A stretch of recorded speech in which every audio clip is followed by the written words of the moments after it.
Қызылорда қаласындағы Назарбаев Яткелов мектебінің 7-д сынып оқушысы Берікқызы Ғайнижамал. Төлеген Айбергенов, ана. Арманыңды ақтармын ба жүрегімде тербесем, айға сіңілі қарындасың қасиетті жерге сен. Мен өзіңді теңдесі жоқ құдірет деп түсінем. Сендік қуат мың есе артық жердің тарту күшінен. Сұлу әлем, әлем сұлу, сен жаратқан адаммен. Көк жолының қарсылығын қағып тастап барам мен.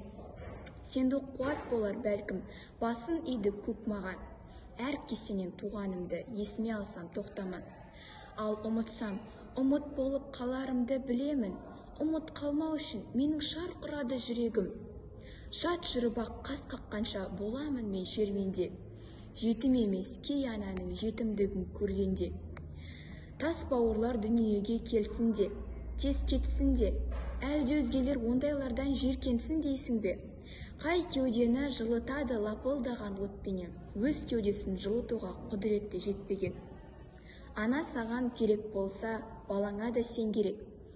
Кезекпенен ауысатын ғұмыр ғой бұл дөңгелек.